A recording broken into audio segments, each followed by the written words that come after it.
No meu caso, é mais tremor. Mas que Deus nos abençoe grandemente. Primeiramente, eu quero agradecer ao pastor pela oportunidade, pelo convite, primeiramente ao meu esposo e depois a mim. Grata por isso. Mas trago também à amada igreja um abraço e felicitações da UEPBAMA, União de Esposas de Pastores Batista Maranhense, onde hoje está findando a nossa assembleia, da nossa associação aqui nos Cocais, ali em Codó. E ontem perguntaram como estava por aqui. Então, trazemos um abraço na pessoa da nossa presidente, a irmã doutora Savana, a essa amada igreja. Próximo mês será a nossa Assembleia Estadual em São Luís, onde teremos também, dia 24, a eleição da nossa diretoria da UEPBAMA, onde hoje, até abril, eu estou como vice-presidente da UEPBAMA no estado do Maranhão. Às vezes, com o texto ou o tema diz que ele cresça e que eu diminua. Às vezes achamos que nós somos ou que nós movemos as mãos de Deus. Que nós somos detentores da unção e nós nos enganamos. Por mais habilidade, por mais técnica, por mais eloquência, afinação que nós tenhamos, se não for pelo Espírito Santo, diminuindo-nos e nos esvaziando, não tem como Cristo crescer. Mas quando esvaziamos-nos, dizendo que não somos nada, que as minhas habilidades são vãs, que a minha capacidade humana é passageira, e que meus recursos acabam, se diluem, ele cresce. E nós diminuímos. O tema proposto é o que João fala, o que João diz, que João Batista diz, e que o evangelista, o apóstolo João, descreve no capítulo 3, versículo 30, que é o nosso tema. Vamos orar ao nosso Deus. Feche seus olhos. Pai amado, muito obrigada, Senhor Deus, por esse momento. Obrigada por estarmos aqui. Obrigada por a Tua graça tão grande sobre as nossas vidas. É com temor e temor, Senhor Deus, que nós estamos aqui. Mas em obediência a Ti. Que o Senhor diminua-me cada dia mais. E que ao descer, Senhor Deus, aqui, eu continue diminuindo diante de Ti, Pai. E que o Senhor cresça através de mim. Que o Senhor cresça através dessa igreja. Que o Senhor cresça através desses irmãos. Assim nós te agradecemos, em nome de Jesus Cristo. Amém. Eu gostaria de pedir, pastor, se pode virar um pouquinho para lá, não para mim.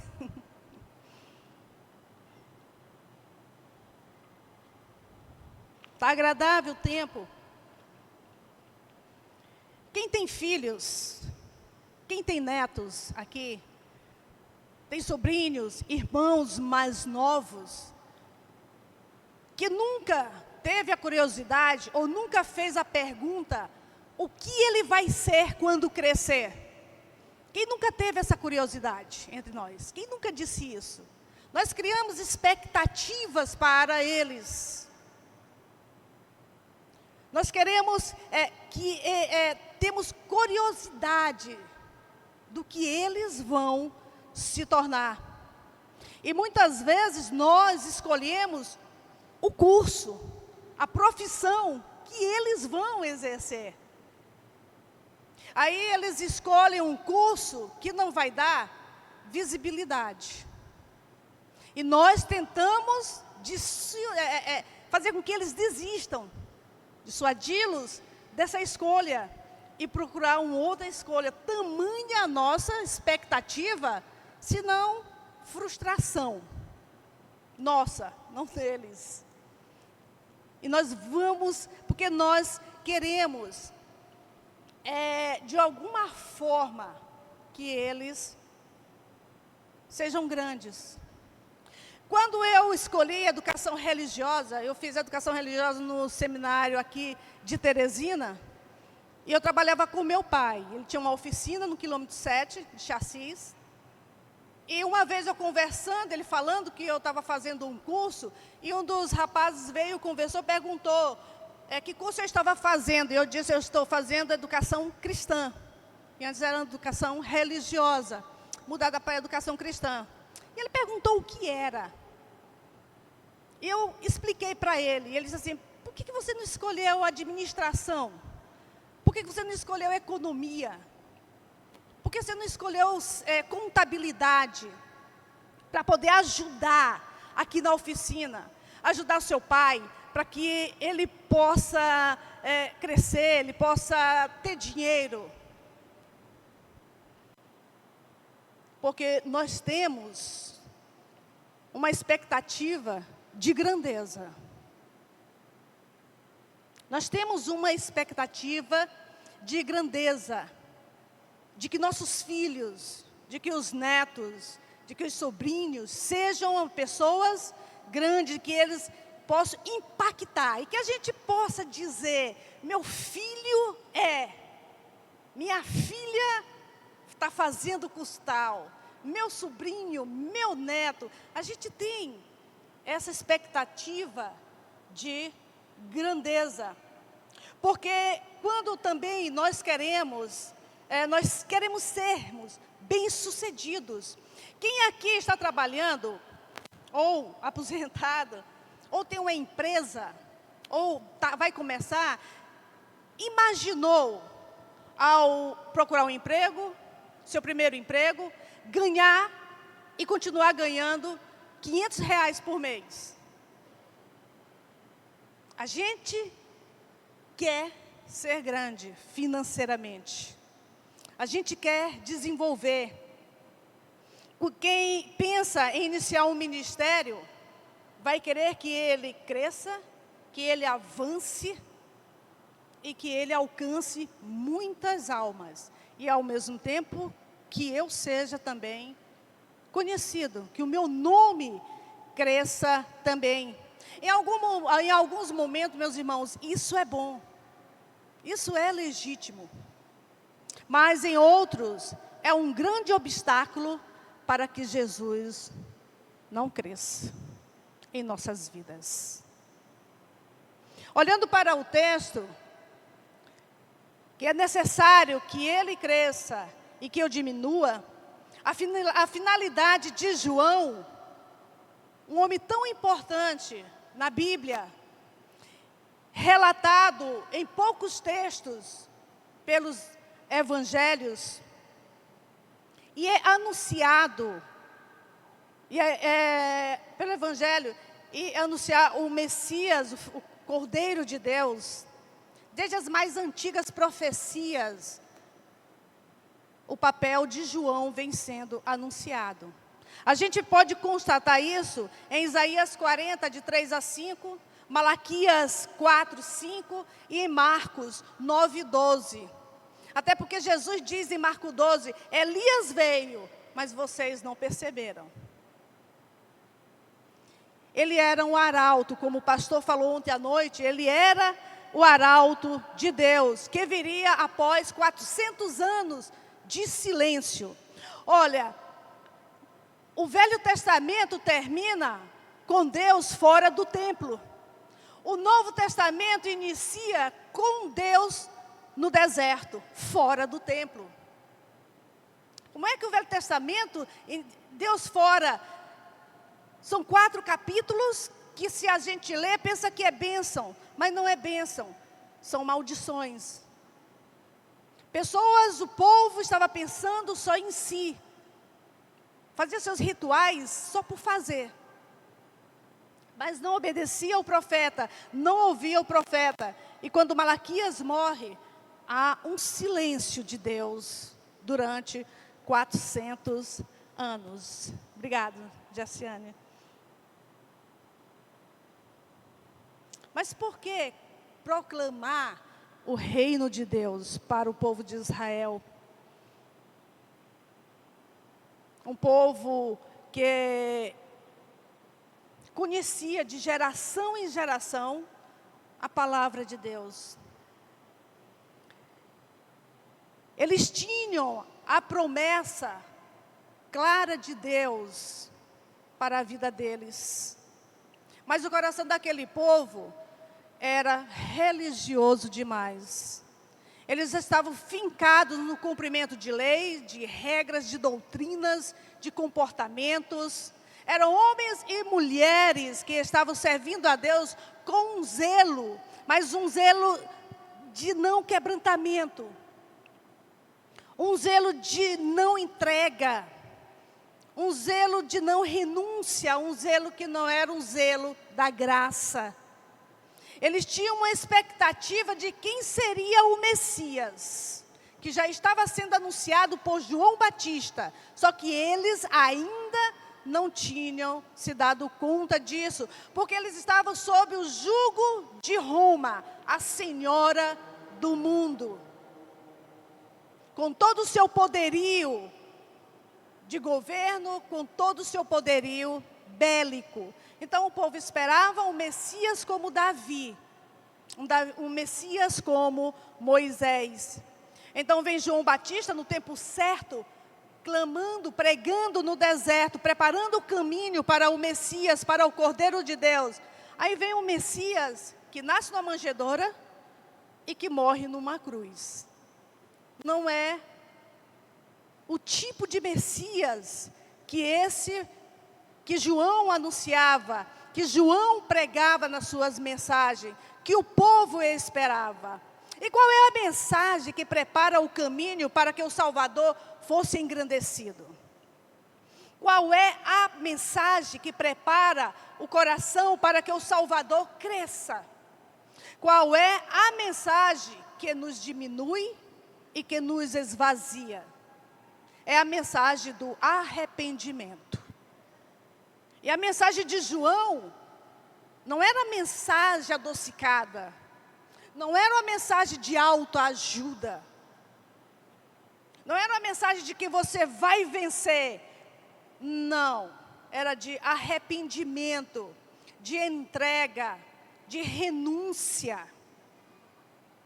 Sabemos como João foi anunciado, e eu creio, eu vou partir do pressuposto que todos aqui conhecem a história de João. Ele é anunciado pelo anjo Gabriel ao seu pai, um senhor chamado Zacarias, da tribo de Levi, de onde deveria sair os sacerdotes e sumos sacerdotes. Era muito grande a tribo e muitos morriam sem nunca ir para o templo fazer o que Zacarias estava fazendo.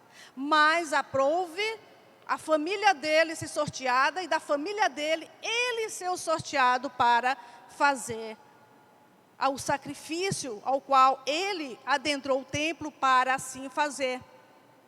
E no decorrer da conversa de Gabriel com Zacarias, ele fala lá no capítulo 1, do versículo 15 de Lucas, o seguinte sobre João: seu filho vai ser grande diante de Deus.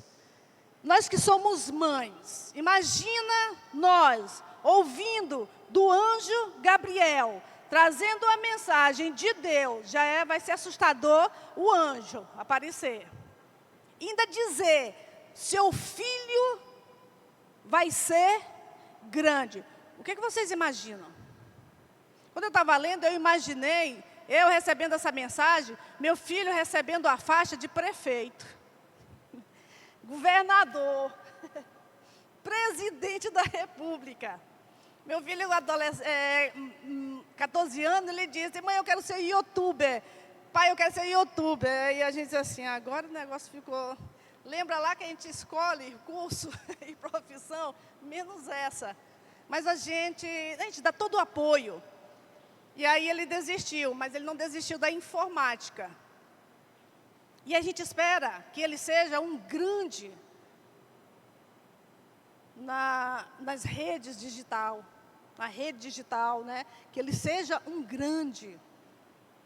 Foi isso que eu imaginei. Eu não sei o que vocês imaginaram quando se colocando no lugar de Zacarias, você recebendo mãe, ou você pai, recebendo essa mensagem, seu filho vai ser grande. A gente tem expectativas enormes para os nossos filhos.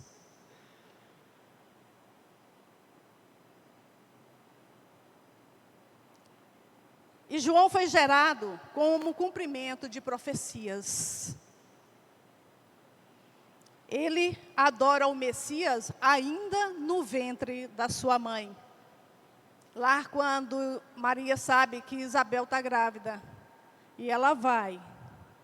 E quando ela fala, quando Isabel ouve a sua voz, o texto de Lucas 1:41a diz: quando Isabel ouviu a saudação de Maria, o menino agitou-se, o menino ficou alegre no ventre da sua mãe. João nasce, cresce, ele veste-se de maneira inadequada e ele está no anonimato. Mas o texto diz que ele seria grande. Mas ele está no anonimato, mas cumpre o seu ministério, mesmo no deserto. Mas a profecia diz que ele seria grande. O que Deus faz, meus irmãos, é confundir a sabedoria e a soberba de quem acha que é alguma coisa. Pois o que João viveu, o que ele fez, como ele agia, reagia, e quais eram as suas declarações, fazia dele um servo obediente e consciente do seu lugar no reino. E como Cristo tornou-se grande, a ponto de ele dizer que ele cresça e que eu diminua. Porque é muito fácil cantar essa frase. É muito fácil orar essa frase. É muito fácil fazer essa declaração. Mas quando nós estamos sendo diminuídos, qual é a nossa reação? Quando estamos sendo diminuídos, qual é a nossa reação? Deus, o Senhor, esqueceu-se de mim? Deus, o Senhor não está vendo que eu estou passando por dificuldade financeira? Deus, o Senhor não está vendo que o meu casamento está em crise? Que os meus filhos não são aquilo que eu esperava que fosse?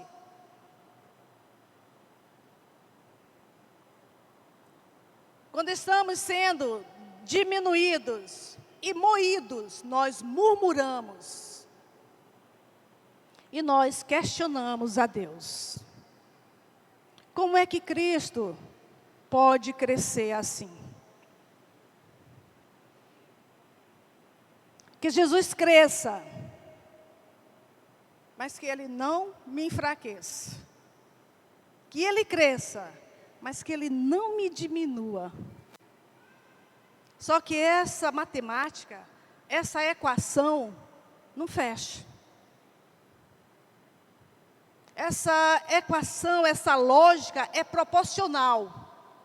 Ou ele cresce e eu diminuo, ou eu cresço e ele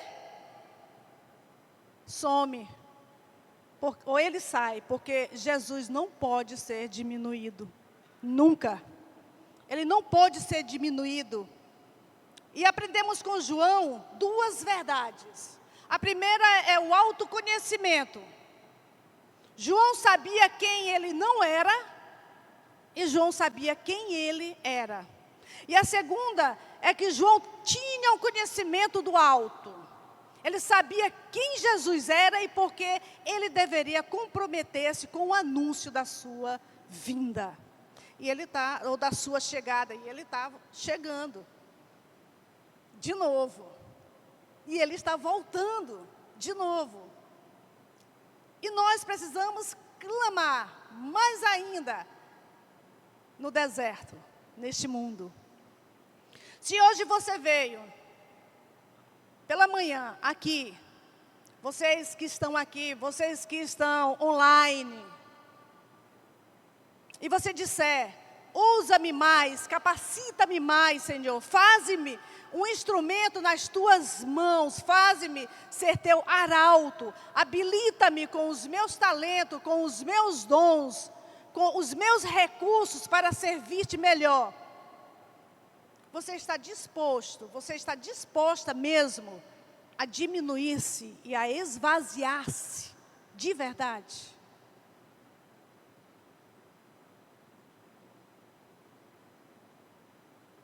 Está disposto a deixar que Deus retire as muletas que sustentam o teu orgulho,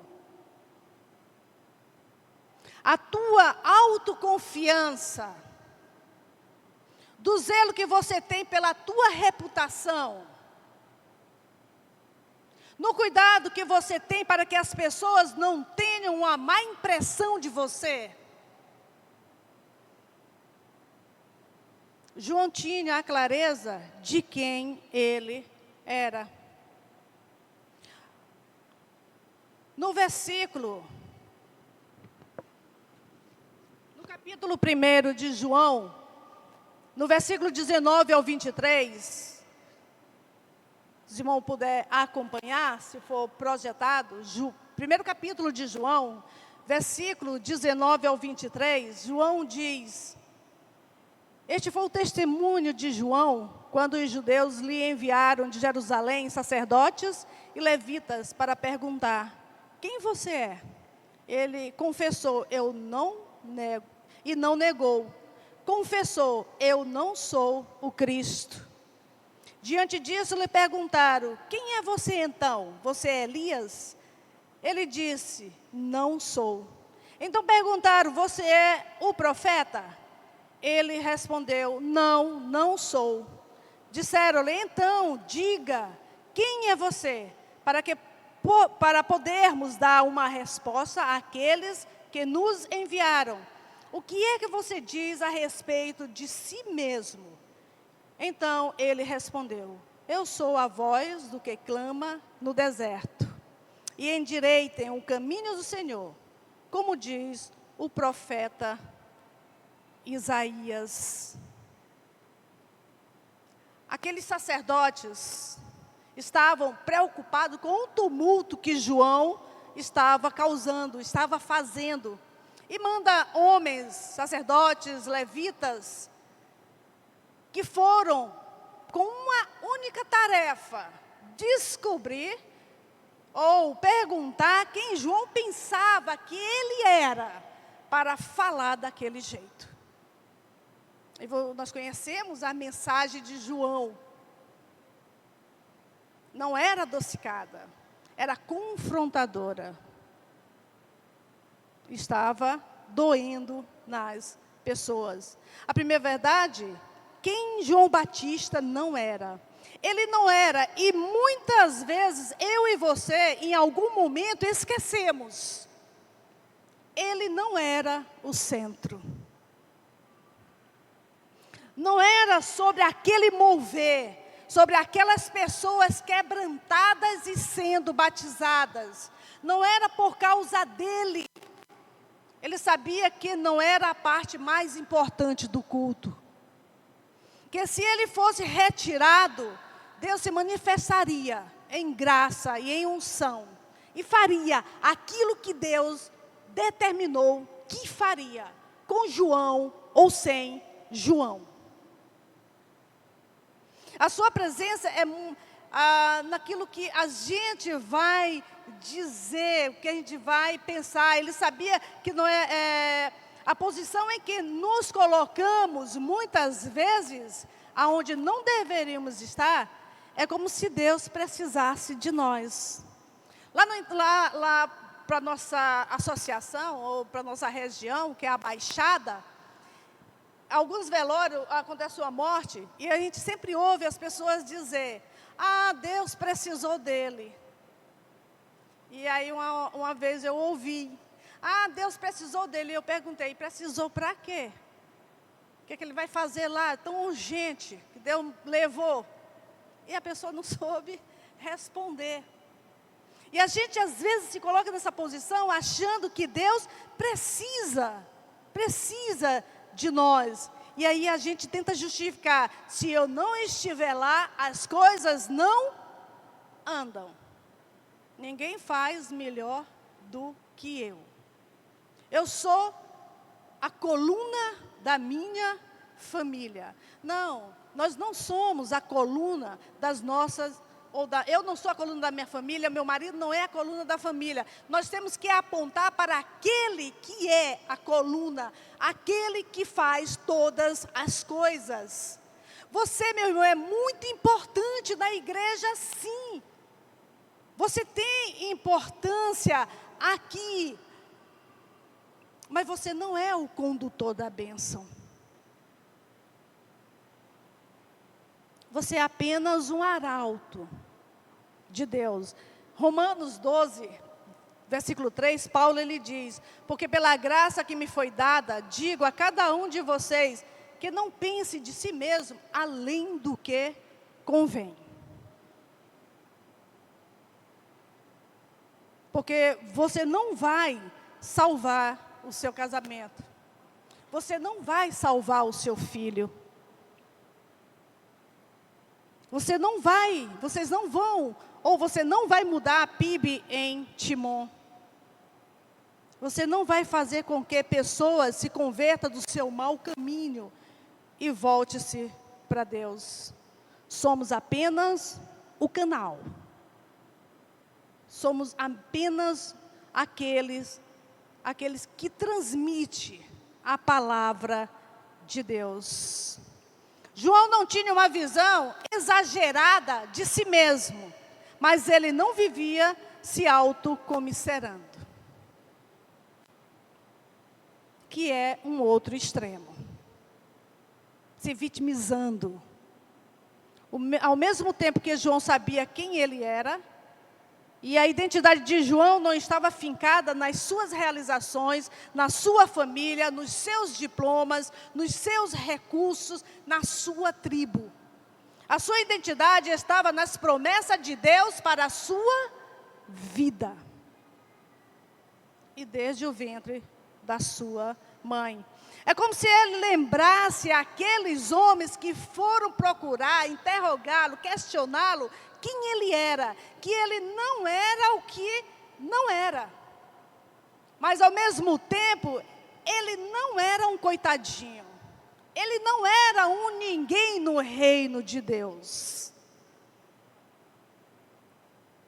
Eu sou a voz do que clama no deserto.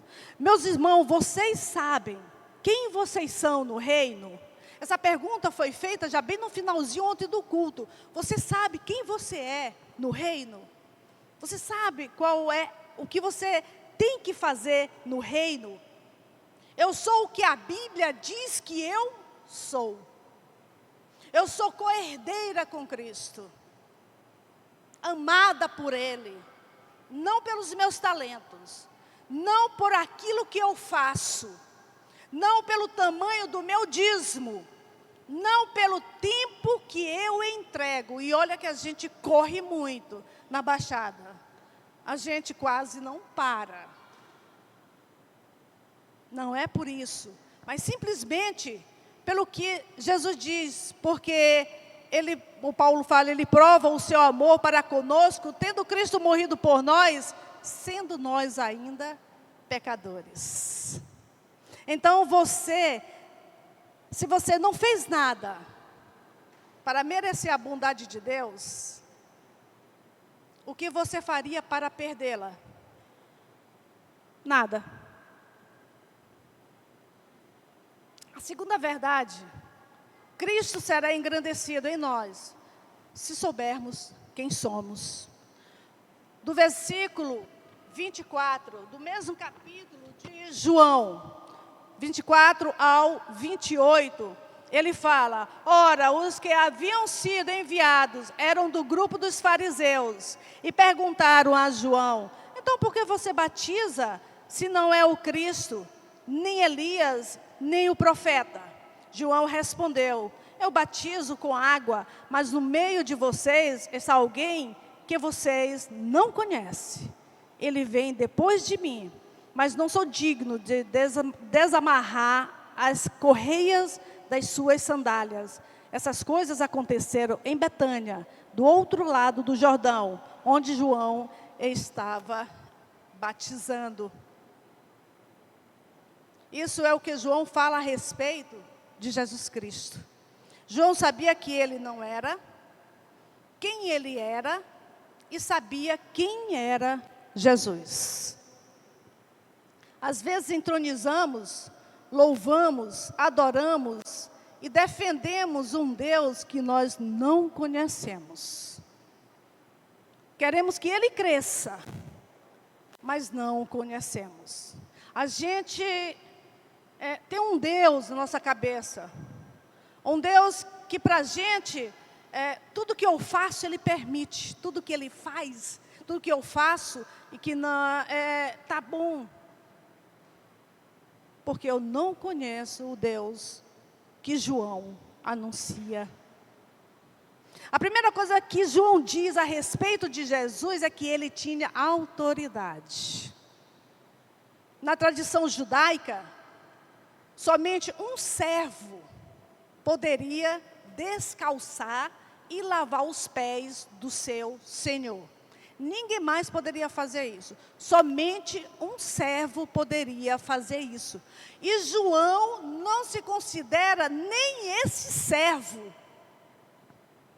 Ele não se considera nem o que um servo é capaz, só um servo é capaz de fazer. Você vai diminuir à medida que começar a reconhecer que não é e que não tem. Mas que Jesus é, e Ele pode tudo. No versículo 29, João diz: eis o Cordeiro de Deus, que tira o pecado do mundo. Jesus tinha uma missão, Jesus tem uma missão, e não era ser mais um guru, não era ser mais um gênio da lâmpada, não era ser mais um curandeiro. Ele pode curar? Pode. Mas Ele não veio para isso, Ele veio para ser redentor. A sua missão é tirar o pecado do mundo. Nossa relação com Jesus não deve ser de conveniência, não deve ser de troca, não deve ser de barganha, mas para Ele ser engrandecido em nós e através de nós. Jesus é mais do que resolver problemas, meus irmãos. Porque se a nossa esperança em Cristo é só para esta vida, somos os mais miseráveis do mundo. Paulo fala em 1 Coríntios 15, 19. John Piper, ele diz: quanto mais eu santifico-me nele, mais eu alegro-me nele, quebranto-me nele, mais glorificado ele será em mim e em você. Canções que falam mais de nós, tocam-nos mais. Canções que falam dos nossos sonhos, dos nossos projetos, quebrantam-nos mais. Orações que falam sobre nós, faz-nos chorar mais. Mensagem que diz mais de nós, atrai-nos mais a atenção. Porque estamos cheios de nós mesmos.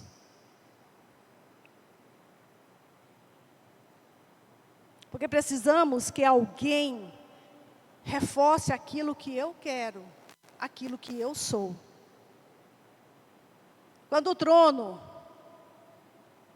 quando lembramos dos atributos de Deus, quando damos lugar de honra a Deus, quando o trono, o foco passa a ser Deus, quando os conteúdos das nossas orações se referem a Deus, quando o interesse do nosso louvor e adoração é entronizar Deus, nós diminuímos e Ele cresce. Concluindo, João, no mesmo capítulo, versículo 35, 36, ele vai dizer: no dia seguinte, João estava outra vez na companhia de 2 dos seus discípulos. Vendo Jesus passar, disse: eis o Cordeiro de Deus. Os 2 discípulos, ouvindo dizer isso, seguiram Jesus. E Jesus, voltando-se e vendo que o seguiam, disse-lhes: o que vocês estão procurando? E eles: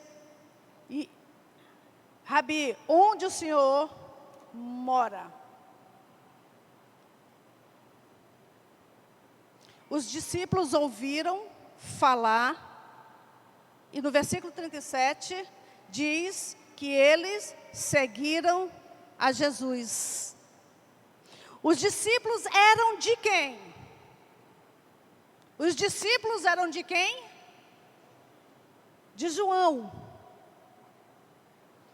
que caminhavam com João, que foram ensinados por João.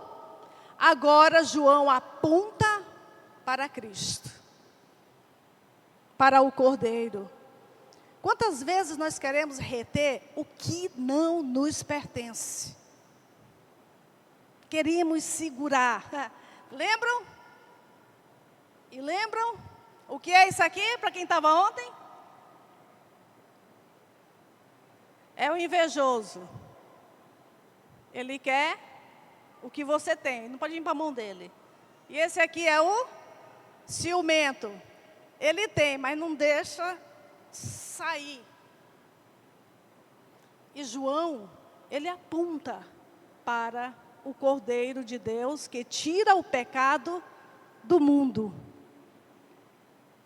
E justificamos a nossa ação assim: vocês são meus discípulos, é a minha igreja, vocês pertencem ao meu ministério, isso é o mover de Deus através de nós, isso aqui é sobre nós, é somente entre nós.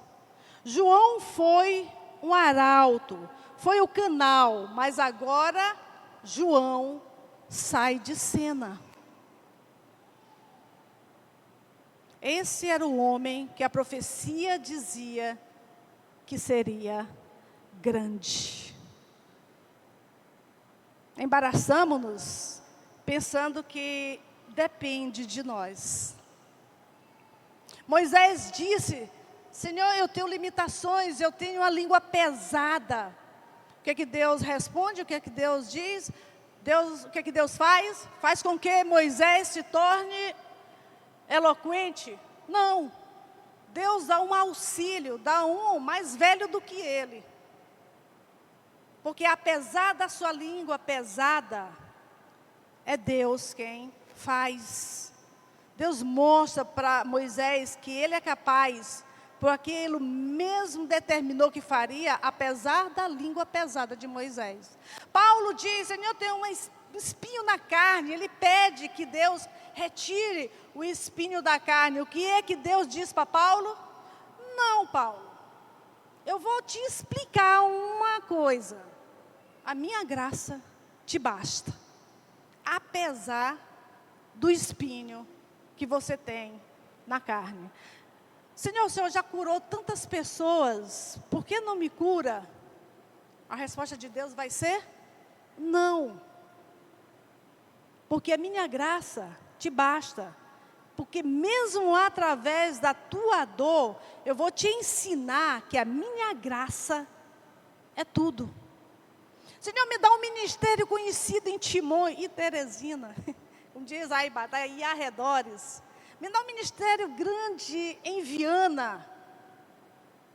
Deu uma igreja grande, né, pastor? E ele vai dizer, não. Eu vou ensinar vocês a me servir em sacrifício e em amor.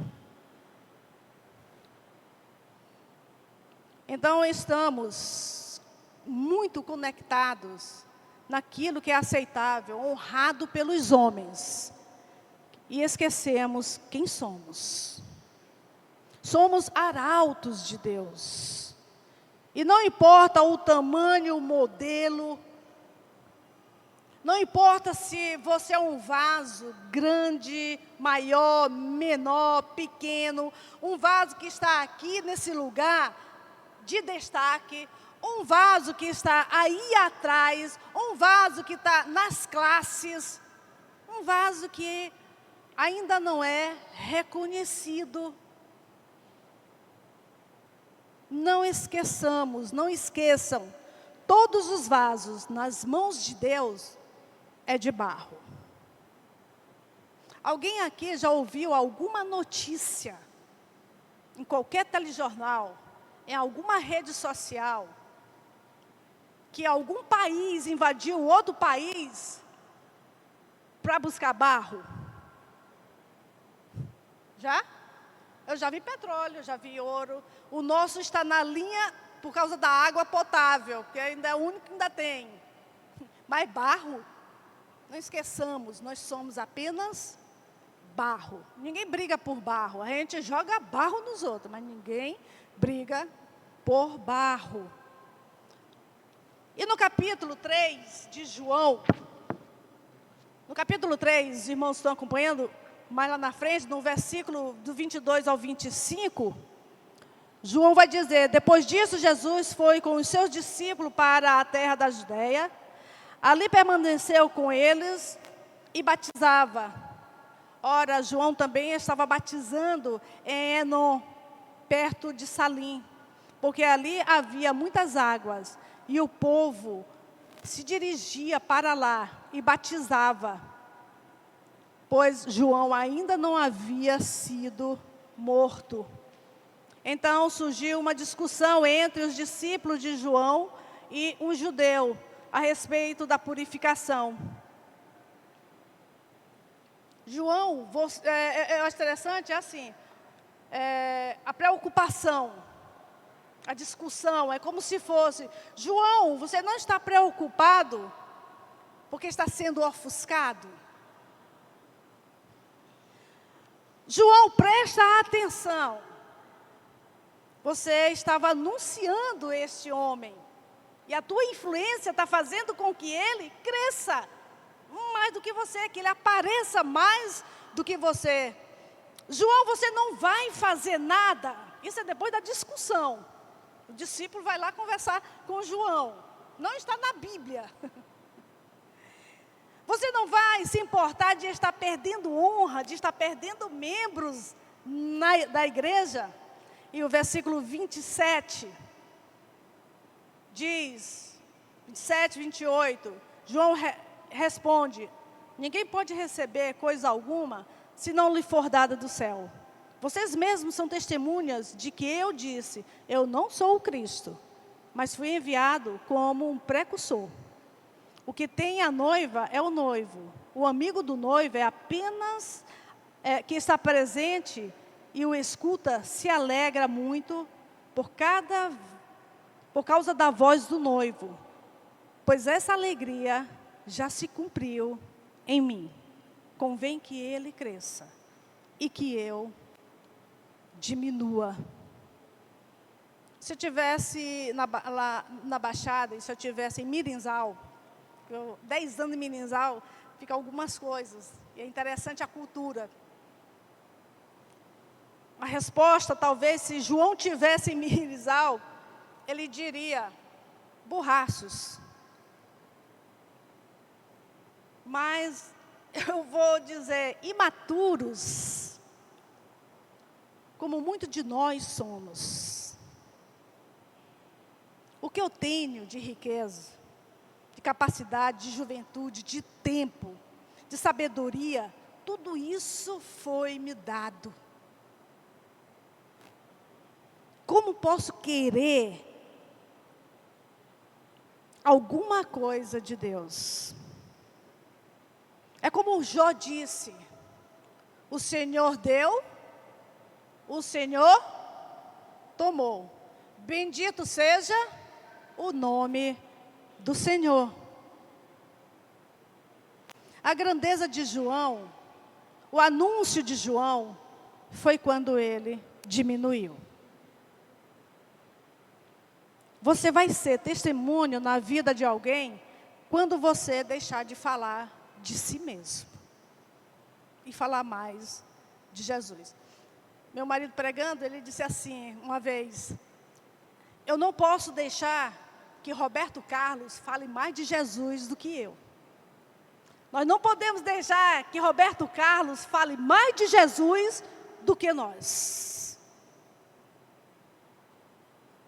Nós somos o canal. Nós fomos escolhidos para anunciar. Nós somos o arauto. E o que significa ser um arauto? É aquele que traz notícias de alguém, relato de alguém. O arauto, ele é importante ou ele anuncia uma pessoa importante? O arauto, ele anuncia uma pessoa importante. Nós somos o arauto de Deus.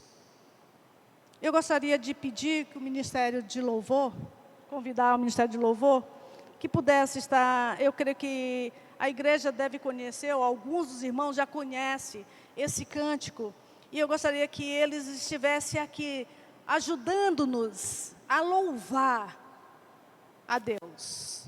Vocês vão precisar desse microfone? Não, então isso aqui é meu, vocês pegam de vocês lá.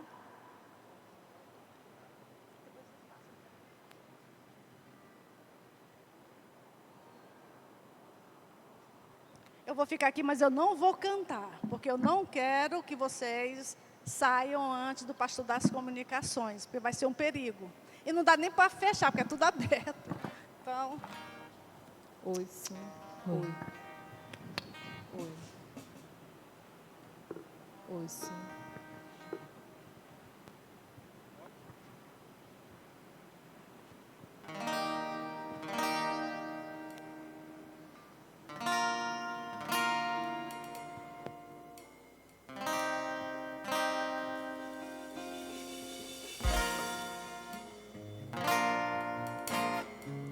Oh, profundidade das riquezas.